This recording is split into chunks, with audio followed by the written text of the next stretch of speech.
Well, I should have known that last week would be interesting. It began in an unusual way. On Sunday, I was leaving church with three of my kids in tow, and as I was walking towards the car, I heard someone shout my name from behind me. And I get flagged down by fans on the way out of church pretty frequently, as you might expect. The church-going crowd is my core demographic, so I didn't think it was anything out of the ordinary. And the guy ran up, shook my hand, started making friendly small talk, but then his tone changed suddenly, and he told me that actually he thinks that my work has a terrible impact on the world. He said that this church, the one we just came out of, is a place of love, not hate, and I'm not welcome there. Now, I responded in no uncertain terms that he can't speak to me that way in front of my children and that he should be ashamed of himself. He turned around and walked hurriedly away, and that was the end of the conversation. Now, I hoped that my kids who were standing there hadn't been paying attention maybe, and maybe didn't realize what the guy said to me. I was hoping perhaps it didn't register on them. But when we got to the car, my son started to cry, and he asked me why that mean man said those things. And I explained to him that there are people in this world who don't like it when you speak the truth and when you try to do what's right. Their hearts are shrouded in darkness, and they hate the light, just as the Bible says. I tried to act unfazed for the sake of my kids, but the truth is that I was extremely angry. I don't care what you say about me or to me, but you've crossed a line when you make my boy cry. But it was an important lesson for him to learn and for me to relearn in preparation for the week ahead. So on Monday afternoon, I was informed that YouTube was demonetizing my channel. And this was the first step towards a possible permanent demonetization or banishment from the platform entirely. YouTube keeps its rules intentionally vague. That's the way they play the game. They'll penalize you for violating their policies, and yet they won't explain exactly what their policies are. So the company gives itself the license to single anybody out for whatever reasons they decide. They accused me of engaging in hateful conduct, which supposedly ran afoul of both their community guidelines and their ads guidelines. They already took the step of deleting a number of my offending episodes, which are gone now from YouTube, which is something that, again, they did on their own. And now they're taking away our ads, which is a penalty of more than $100,000 per month. That's what it adds up to. Now, they provided us with just 3 examples of my infractions, and these aren't all of them, they said, but they told us about 3. And they wouldn't tell us why they were infractions, but they said that, they told us what 3 of them were, and they said all 3 of them had to do with Dylan Mulvaney, coincidentally. And they all seem to involve the crime of quote-unquote misgendering. So, for example, one of the violations occurred when I referred to Mulvaney as a, quote, guy. That was a violation. And what you should know is that we were not flagged by the algorithm. Okay, it's not one of those algorithmic glitches. And this does not appear to be some low-level decision at the company either.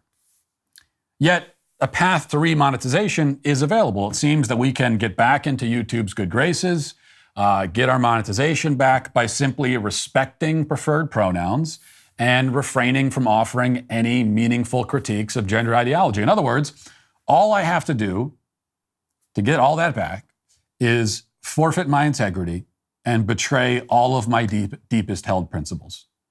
That's it. Now, not to skip ahead, but I can tell you right now that my answer to that offer is not only no, but hell no. The next day, shortly after I finished eating dinner with my family, I noticed that my Twitter account had been logged out on my computer. And I tried to log back in, but the password didn't work, and that's when I knew that I was hacked. So I grabbed my phone to call my team about it, but my phone had stopped working at the precise moment when the Twitter hack happened, and that's when I knew that the hack went far beyond Twitter. As we would soon find out, the hacker had pulled off a maneuver known as SIM swapping, and that's a thing where the targets, the person who's being targeted, your phone number is transferred over to a SIM card that the hacker controls. And once they have your number and your SIM card, they can access almost anything. And this hacker did. He got into my text messages, my DMs, my emails, everything. Leftists and trans activists were giddy. They were cheering on the attack. They begged for my private messages to be released. They said that I deserved to be the victim of this federal crime. At least one journalist openly solicited my stolen information. put out his email address and asked for my stolen DMs and my stolen information to be sent to him, to be emailed to him. The hacker then did an interview with this same journalist who works for the publication Wired. The hacker apparently showed the journalist my tax documents, showed him some of my pictures, some of my old emails. The article directly quotes one of my private emails, though it contained nothing salacious or even mildly interesting. In fact, it was a friendly exchange I had with Steven Crowder 10 years ago. And this made it into the Wired article for some reason. Facts and logic are precious rarities in this mad, mad world of ours. But do you know what is even more precious than facts and logic? Precious metals. When the economy is in turmoil and the stock market is tanking, there's only one thing you can count on, and that's precious metals. Birch Gold is the only company I trust to help me invest in physical gold and silver. They have everything you need to protect your money in an unstable economic climate. They'll even help you convert your existing IRA or 401k into a tax-sheltered IRA in precious metals. When you invest with Birch Gold, you'll be protecting your savings from inflation and economic uncertainty. I buy gold from Birch Gold because I want a financial safety net for my family. You could do the same. Text Walsh to 989898 to get a free info kit on gold and start investing in your financial future today. With an A+ rating with Better Business Bureau, thousands of happy customers, and countless 5-star reviews, Birch Gold is the company that I trust to protect my future and yours. So text Walsh to 989898 today. The only interesting revelation in the article is that the hacker says that he had help in pulling off this hack from an unspecified, quote unquote, insider. And we have independently, as we've been tracking this down, we've independently found other evidence which also points in that direction, that there was help from an insider. However exactly he did it and whoever helped him, and we will find all this out, I promise you, it resulted in something much worse than the mere headache of somebody posting dumb tweets from my account. This was a total violation of our privacy, and if I'm being completely honest with you, it was one of the worst things that my family has ever experienced. I didn't sleep that night. I was up with our security team, our tech guys, lawyers, trying to put out a dozen fires all at once. Through the following day, we had people on the phone with Microsoft, Apple, Google, Twitter, my cell phone carrier, the FBI, local law enforcement, etc. It was a nightmare, even with all these resources available to me. The fact that we can just get on the phone with all these different companies and try to solve this problem, even with that, it's a nightmare. I can't imagine what this kind of attack is like for people who aren't so fortunate. You know, if you're stuck in a situation where all you can do is call 1-800 numbers, then that's going to make it all the worse. On Wednesday, with no sleep, I flew to the University of Iowa to deliver a speech in front of what turned out to be a massive, sold-out crowd. A lot of energy in the room, which gave me enough of a boost to get through the event without passing out on stage or, descending into incoherent Joe Biden mumbles.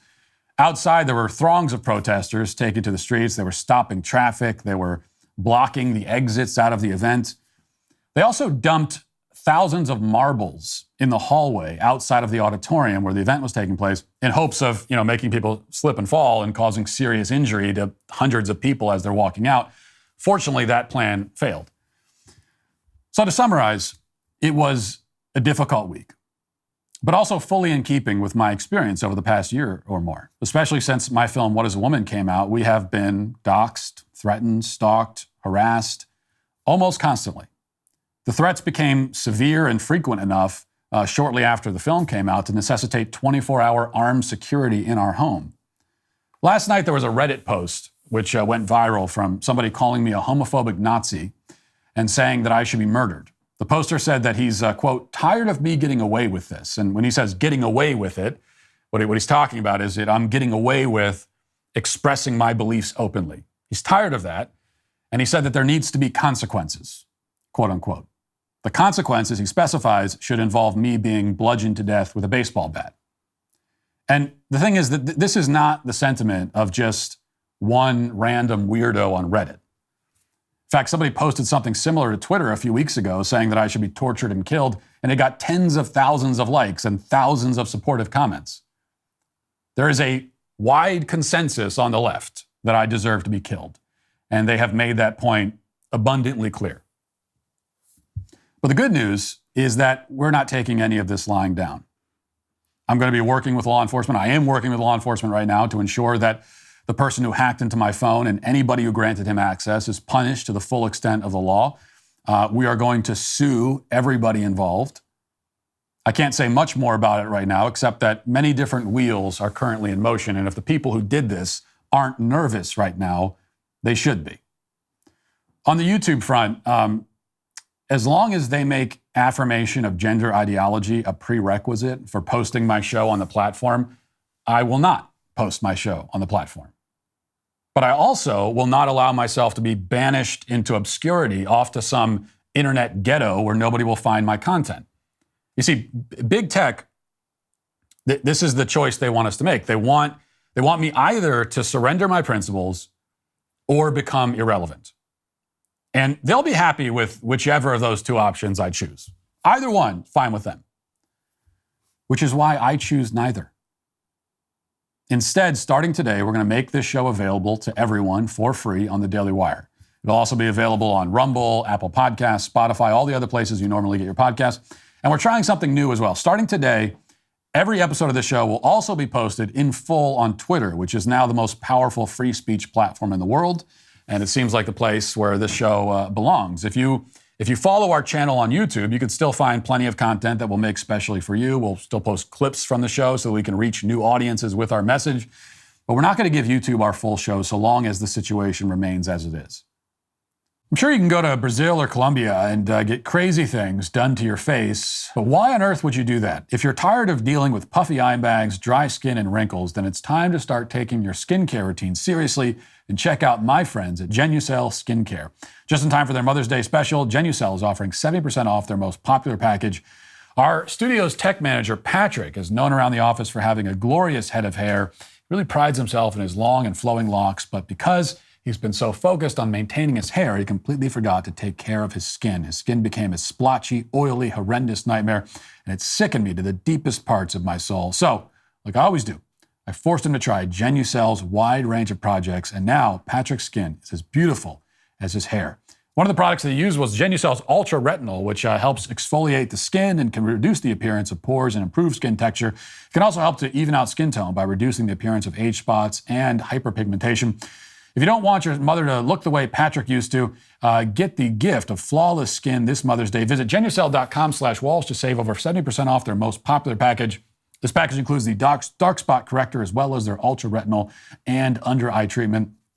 You'll get a complimentary Spa Essentials box with every order from now until Mother's Day, plus a free upgrade to priority shipping. So go to Genucel.com/Walsh. That's Genucel.com/Walsh. The point is that we're not going to capitulate, but we also aren't going to scale down and become obsolete. Instead, we're going to be bigger. We're going to be more innovative. We're going to reach more people in more ways on more platforms. That's our response. And this is just the beginning. I'll have more to announce soon. Also, we've been talking with Congress. YouTube shouldn't be allowed legally to hold its users to standards of conduct that it refuses to properly explain. It's not just, this is what people need to understand, it's not just that they target conservative voices, which they do, and that's bad enough on its own, but that they do it in this incredibly underhanded way with intentionally ambiguous rules that are enforced unevenly according to their opaque policies that they often seem to be making up as they go along. The only way this changes is if the people running YouTube experience a sudden and mysterious bout of integrity, or if the law forces it to change. And I'm not betting on the former, so instead I'll fight for the latter, and I will take the fight all the way to Capitol Hill. Now, there is a point at the end of this whole saga. The point is that, one of the most important points anyway, is that the term culture war is no mere metaphor. It's certainly not anymore. We are up against people who have no interest in debates, no interest in discussion. If you oppose them, they will not engage with your arguments. They will simply try to silence you and ruin you. There will be no rebuttals, except for the ones that they issue in the form of censorship, death threats, and worse. The more that they perceive that you are a threat, the more that they will work to destroy you and everyone associated with you. That's the way it works. But this should not dissuade us. Okay, we shouldn't be discouraged by the viciousness of our opponents, but motivated by it. It couldn't possibly be more clear who is on the wrong side and who is on the right side. This is about as black and white as a cultural divide can possibly get. There is one side that hates the truth, rejects the truth in principle, and wishes total destruction on everyone who speaks it. All you have to do is choose the side that is not that side. Now, it may require courage to take that kind of stand, but at least you'll know where to stand. There's not any confusion about this. As for my ongoing ordeal, or ordeals, I should say, I didn't tell you all of it so that you would feel sorry for me. Okay? Pity is the last thing that I want. I chose this line of work. I chose to be in this fight. I went into it with my eyes open. Okay? I knew what I was getting into. I may get hit with a curveball on occasion. I may be introduced to new concepts like SIM swapping, for example. But mostly, I'm getting exactly what I expected from the vicious, bloodthirsty rage mob and its leaders in big tech. And it has not dissuaded me even slightly. I still will not back down by an inch or compromise at all. I've told you many times that I would rather be dead than surrender to these people, and I meant it. So to all the people who are sending me death threats and posting my home address and hacking my accounts and trying to blackmail me and threaten me, giving away my personal information, mass reporting me to get me deplatformed, and all the rest of it, I want you to know that nothing you have done or will do or could do will ever make me shut up. It will never happen. None of your schemes have worked or can ever work. It is all futile. Your efforts are hopeless. The truth is the truth, and I will never pretend otherwise. I am not here to make a martyr of myself. I don't want any of the good guys to be martyrs. I want us to win, and we will. That'll do it for this portion of shows. We move over to the members block. Hope to see you there. If not, talk to you tomorrow. Godspeed.